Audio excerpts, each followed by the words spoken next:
and welcome to another episode of GAMSAT to Medicine by GradReady. My name is Felicity. And my name is David, a current first year medical student at the University of Melbourne, also a current Section 3 chemistry tutor and content developer. I got a 96 with my Section 3. In this episode, we will be talking about how to better prepare for Section 3 of the exam on the day. This is a massive subject with a lot of user variability, so it's important to do lots of research and stick to what works best for you, but we will cover a few different ideas and strategies today.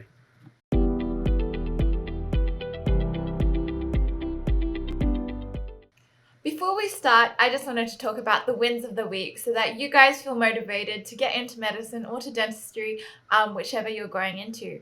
So I guess my win of the week is that I am on my ENT or ear, nose, and throat surgery rotation. I'm really enjoying it. I got to see the excision of a basal cell carcinoma from an ear yesterday, and that was pretty cool to see all of that done. And then a skin graft finished it off. And I really enjoyed it, and now I'm considering ENT as a future specialty for myself. What about you, David?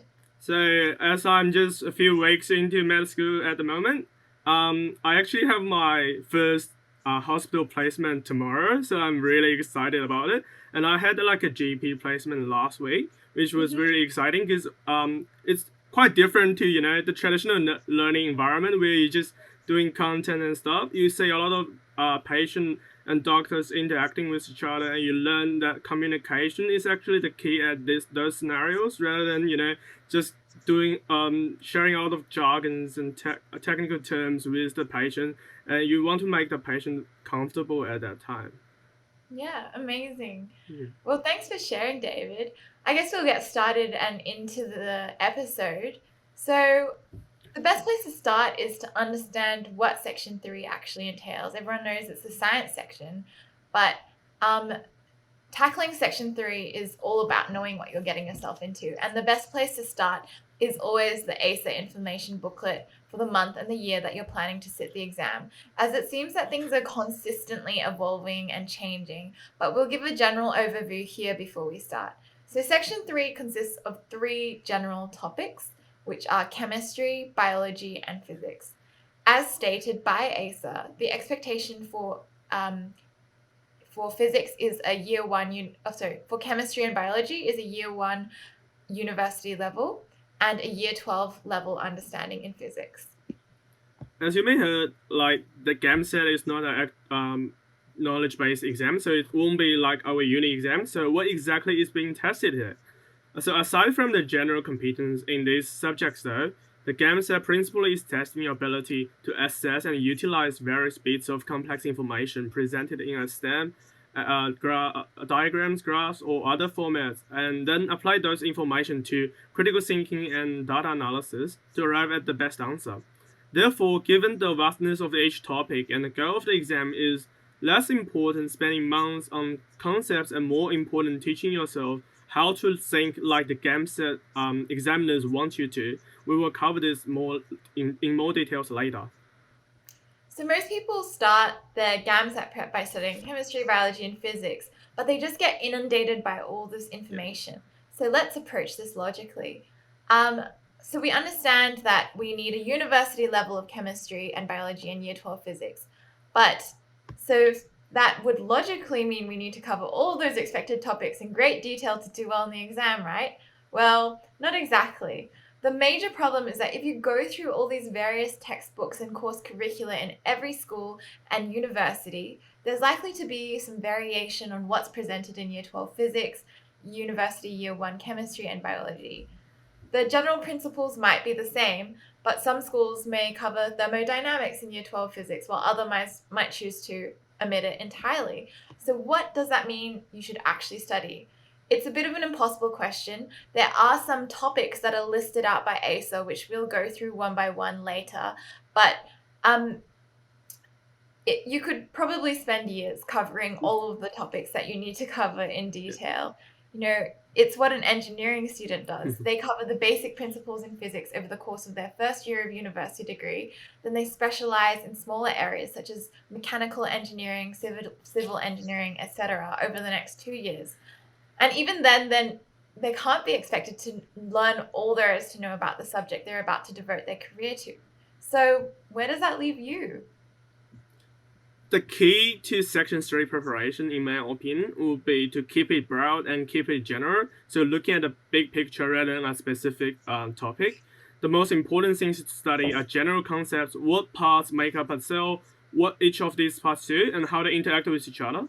And then move on. If you find yourself spending weeks on a specific topic, you are getting lost down a rabbit hole and need to get back on track as soon as possible. The reason this is important is that even ASA knows it cannot be expected for students to cover all possible topics for the exam, and so the level of presumed knowledge is quite basic. So you need to speak in the language of understand the language of physics, chemistry, and biology, and understand generally what each subject is made of, the terminology, so you can apply those knowledge when you come to a new scenario. And ISA commonly advertises that in the exam, all of the information needed to answer the questions is given to the student, and so the student just need to be able to briefly understand that information, apply it to some novel concept or ideas presented in the STEM, and critically analyze and compute the data to arrive at the correct answer. This all sounds good on paper, but it's probably a little bit difficult to conceptualize, so we thought we'd go through an example. Let's say you're well versed in the broad concept of human cells and their various parts, including the process of mitosis. The exam will usually briefly explain these concepts and then hone in on one specific thing, such as the mitochondria within the cell and a new drug being tested to see its effect on the cell cycle. You may then be presented in a graph the effect this new drug versus a commonly used drug versus a placebo has on the production of ATP or energy by the mitochondria, and subsequently how many cells are present in each culture after a certain number of days, assuming all substrates and signaling mechanisms are in place for the cell to undergo mitosis. From there, the question might ask whether the drug has any effect on ATP production and whether ATP production correlates to mitotic division. As mentioned, commonly the STEM will briefly describe the process of mitosis and the makeup of a human cell. The important things to know prior to approaching this question, then, are definitions such as what is mitosis, what is the end result when mitosis occurs, what might be the limiting factors based on what you understand about mitosis, and what parts of the cell might be important for mitosis, specifically the mitochondria and what role it may have. And as we all know, the mitochondria is the powerhouse of the cell. The only other major skill then is graph reading and interpreting and critical thinking. And as you'll see, these skills will come up in almost every question in Section 3. Therefore, your time is much better utilized practicing reading large blocks of text and then interpreting and analyzing the data given, rather than scouring for months over all the possible concepts that could come up in Section 3. So what do we do exactly to prepare then? Well, the best place to go start is doing practice questions as soon as possible. This gives you the chance to get familiar with the question, how the questions are worded in an actual GAMSAT exam, and it can be used to guide your study into concept. If a question comes up on lenses and you have never done physics since year 10 science like I did, you will have absolutely no clue how they work. Then it will be a good idea to spend an hour doing some research on basic knowledge and concepts about lenses and do some related physics questions. As you go through your practice questions and practice exam, spend more time on questions you don't understand and try and see where you went wrong and what skills you need to work on.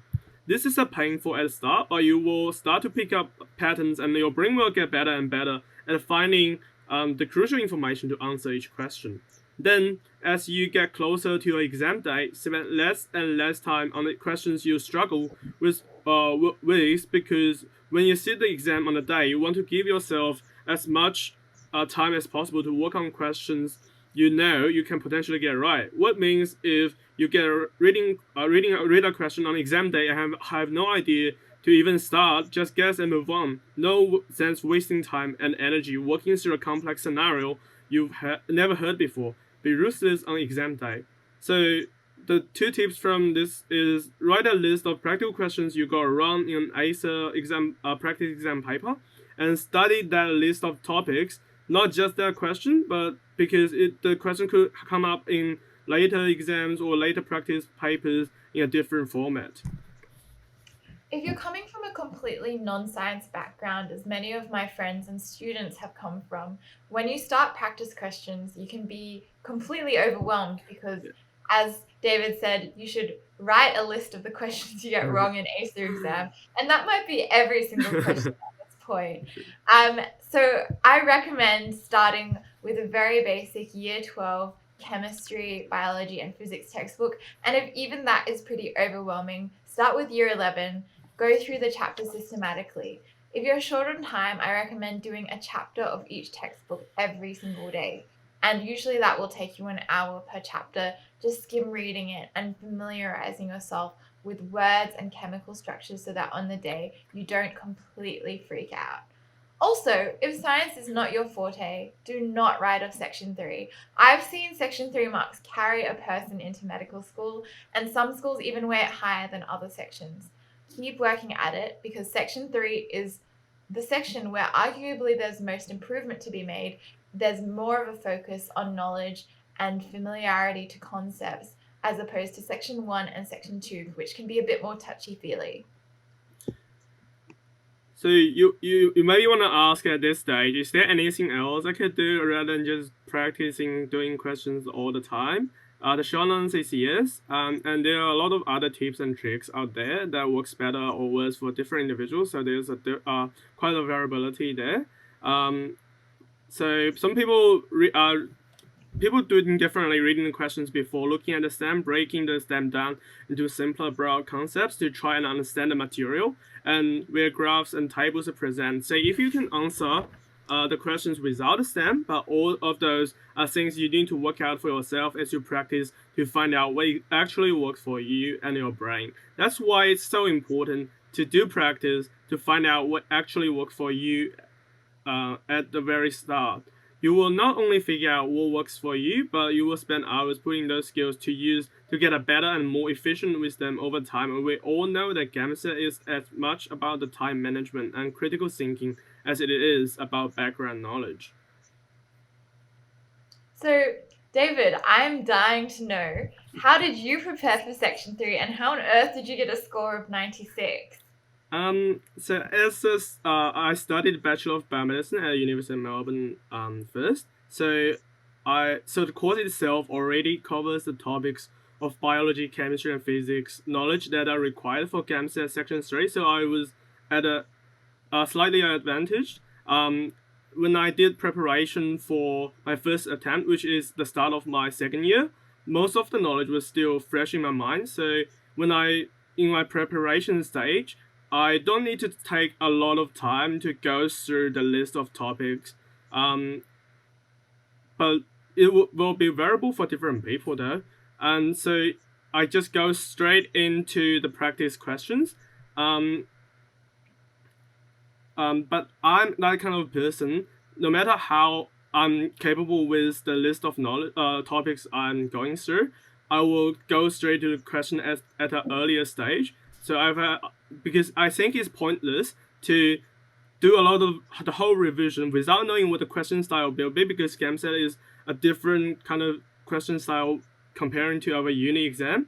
And I go straight into some practice questions from Aisa and Des O'Neill. I got Des O'Neill from a friend of mine, and I think it was published in 2010 something. So it's very early, so not really up to date, which is make it less related to the current GAMSAT question style. So I stick to the practice papers from Aisa. And after doing a mock under exam condition, which also allowed me to understand the time pressure during the exam, I flagged that what I got wrong, and also it's also equally important to flag those questions that you are not sure about.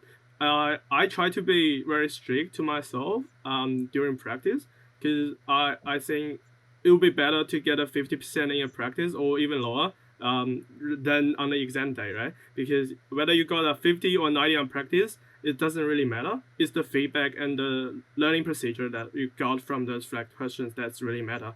So the feedback that you get from can go back and revisit the content. So do a reassessment of the topics by doing questions again, and you will get familiar with those topics time by time. So let's talk about chemistry first. I just wanted to talk a bit about why chemistry is important in the GAMSAT and why you're studying it. Because you're like, how on earth does electrochemistry have anything to do with medicine? And why am I studying it to begin with?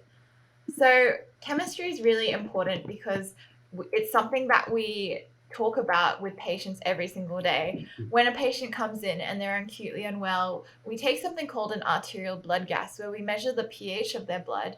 And pH is something chemistry related. It's to do with acidity and alkalinity, and it can indicate whether a patient is really unwell. It's also really important for chemistry as well. I personally did a previous degree in pharmacology, and I found that was really helpful. But um, it's important to know how the drugs interact with our bodies and Yeah. what we're actually prescribing to our patients. So there is a list of topics that ASA suggests are to be revised for the science exam, and that we suggest as GradReady, which is atoms, stoichiometry, which is balancing chemical equations, electronegativity and bond polarity, electrons and chemical bonds, gases, thermodynamics and kinetics, acids and bases, electrochemistry, organic reactions, stereochemistry and projections, biochemistry, spectroscopies, spectrometries, and laboratory techniques. And I would say that biochemistry and lab techniques um, are often to do with more like what's in the stem and what's in the question. But the others can be more skill related, such as balancing chemical equations, such as writing out things in organic form and drawing out your um, stereochemistry and projection. So those are really important ones to practice prior to the exam. So I have to admit the fact that like chemistry was actually my favorite subject since high school. So I was pretty confident with the content at the beginning, but after I took the actual GAMSAT, I realized that we don't really need that much information. So don't get worried or distressed if you are still struggling with all the organic chemistry that Felicity mentioned before, because I'm pretty sure a lot of you will. In my exam, I remember that there was a question about omega-3 fatty acid. So some of people might know it before the exam, but in the question stem, they told you what is a omega-3 fatty acid, and they give you three examples along with its structural formula. So the idea is that apparently knowing more information will make you tackle the question faster, but not knowing this terminology won't be a burden to let you find the final solution. So suggestion is trying to be time sensitive while doing preparation. Forget about learning new knowledge if you're just 2 weeks before the test. It will be more worthy to do the topics you got wrong before. Yeah. So for biology, the topics that are examined are biomolecules in the cell, enzymes, cellular metabolism, and the central dogma, cell division, and then going through all of the different sort of health systems of the body. But again, this is more like familiarizing yourself with each of the different systems in the body. Don't go really deep into the physiology of how each of these things work, because as David said, the information should be in the STEM question. So biology is definitely the most important part in section 3, although it's called to have equivalent weight to chemistry. I will say it's weighted more actually, because there's a lot of chemistry questions is actually biochemistry, and physics questions actually biophysics. So to start, the question stem is related to a biological content. However, don't freak out over the long list of topics like Felicity mentioned all the systems. You don't need to memorize all the details of a human body. Before going too deep into each individual topic, I highly recommend you to do a practice paper first, because that's from my experience. Trust me, you won't be anything like a uni exam. So your revision technique might be wrong at the start. So the biology part is more focused on data analysis. I would say learn to read a triangular or other weird types of chart or learn on analyze complex tables will be more important than simply memorizing details for cardiovascular system, let's say. Another really good tip for familiarizing yourself with the language of biology is to watch some YouTube videos online.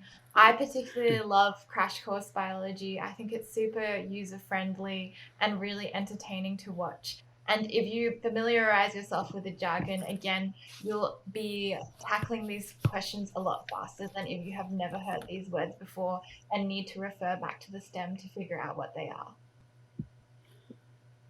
So let's talk about the final subjects of this section, physics. So only 20% of the question in section 3 will be physics related.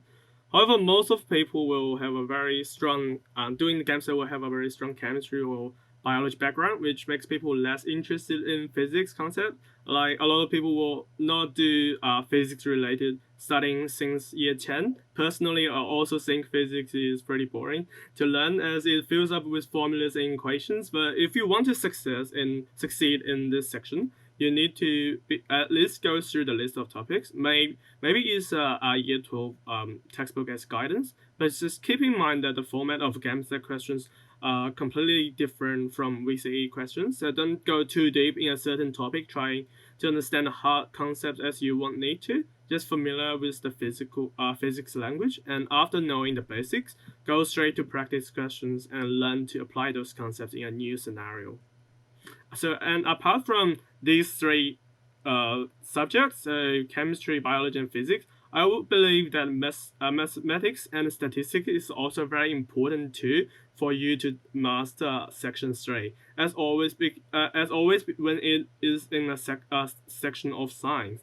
Again, nothing too fancy, not a theorem you need to memorize we are mentioning here, but better data analyzing skills and just maybe faster, simple arithmetic skill will make your life easier and make your solving the question much faster in section 3 for sure. Yeah, I totally agree with that, David. And I also just wanted to point out that GradReady does have a free formula guide for physics, which is just on their website. I would say, one day, just devote one day to rote memorizing those formulas, make your life easier on the day if you can just breeze through the physics questions because you already know and understand the formulas, and also the maths that goes through that. So if you're not the fastest at maths, I would say that and you're feeling pretty good about your chemistry and your biology, you can always just do some drills for mathematics and try and see how fast you can get at your long division, your multiplication, all of those things that are pretty necessary to answer some of these questions. What else does GradReady offer though? If you haven't already been on GradReady's website, I highly recommend the courses that are running online, either the comprehensive or the essentials. Buying one of these courses gives you access to over 4,000 multiple choice questions, lectures on biology, chemistry, and physics if you're more of a visual or audio learner, covering the basics of what you need to know, online exams, so all of those online MCQs, and an incredible textbook that stays updated every single year according to what's actually been in the GAMSAT, so as close to the ACER ones as we can get. You can even request one-on-one advice for particular questions, and you're fully supported through the whole preparation process. So let's quickly just sum up what we've said so far. So number one, read the ACER information booklet for the month and year you will be sitting the exam. Number two, if you have enough time prior to your exam, say 3 to 6 months or more, spend a chunk of time going over the general concept. Buy a year 1 university textbook for guidance in biology and chemistry, and a VCA year 12 textbook for physics, and fill in the knowledge gaps or for your own.